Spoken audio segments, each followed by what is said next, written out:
Hello, my name is Sarah Darasuk, and I will be teaching you on how to get started on CryEngine 5.4.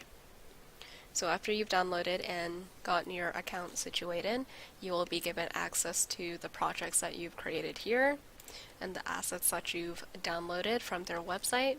And what I have downloaded here is this SDK sample project.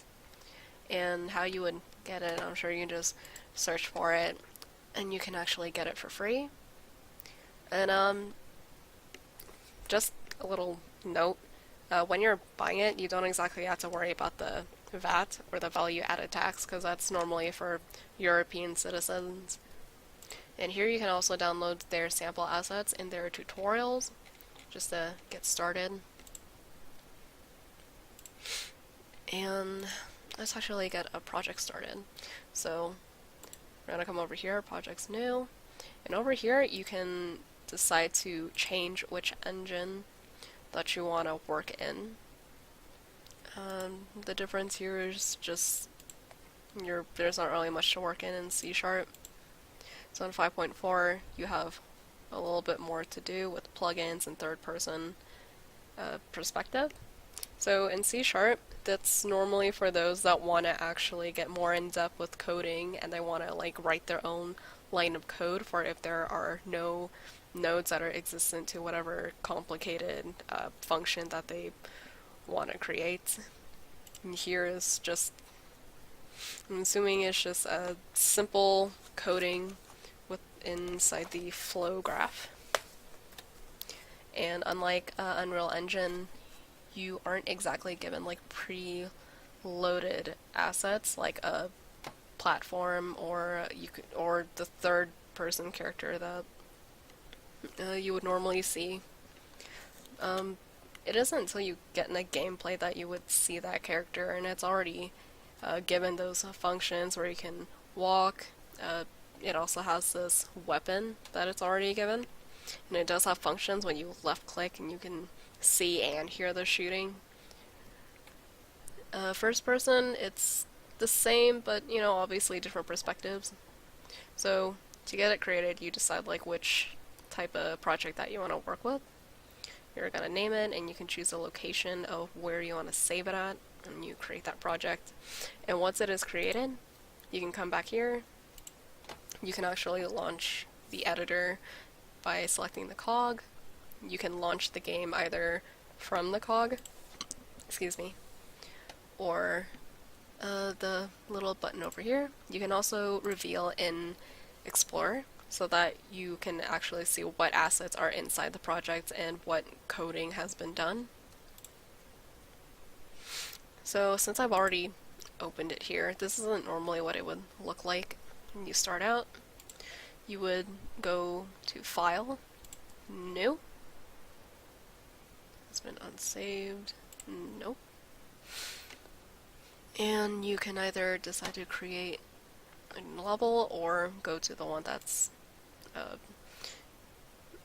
given to you. So since I've already created a level here, I'm going to select the platform and save. Yes. And this is where you can change the resolution, how many meters. I'm actually going to change that, and the dimensions.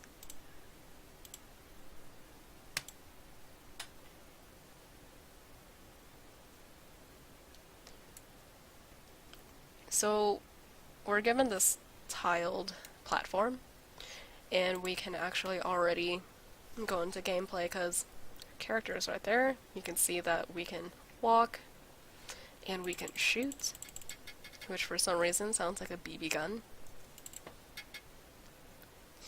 And even in editor, they still show you your FPS inside. And the tools that you're actually given are AI and audio component, empty entity. So what that is kind of like your temporary AI model, but it's really just, it's not really anything, it's just kind of like a temporary object that you can add into the scene. And it looks just like that.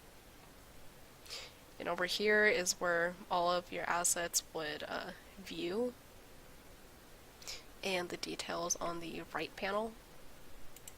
Actually gonna delete that. Actually, let's look into AI. So AI is where you can manipulate the functions of the AI. Like you can manipulate, like give it a shape. You can create an area to where you only want the AI to where you only want to create a path for that AI, and it's only gonna follow inside that area. And then you have the tag points to where you would typically want them to only walk in. So let's say that you have like a certain pattern to where like they'd go back and forth inside this area.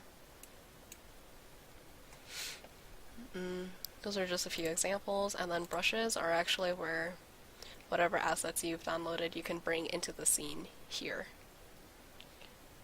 And you would normally want to stick with the files that have mod in it, because that's the original model that you normally want it in.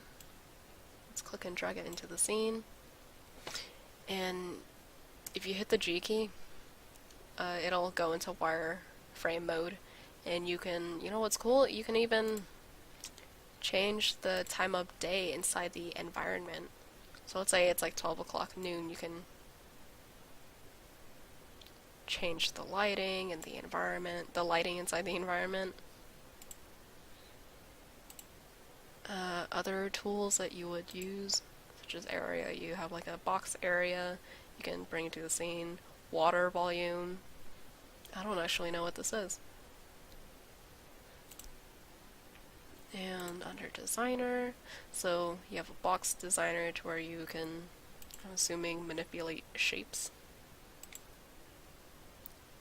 There and there. You have audio to where you can add a sound in the background or a sound to an object.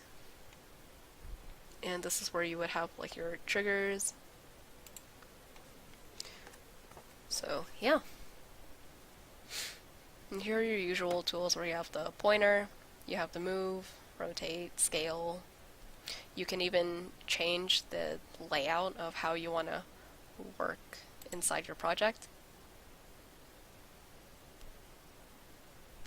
So instead of given this platform, you're inside like this wired frame scene. The tools don't exactly change that much, just a little bit. It's just the layout is much different than in default. There is a cinematic layout where like as you're working inside the project, you can typically still see how it's animated as you're editing instead of like going into gameplay.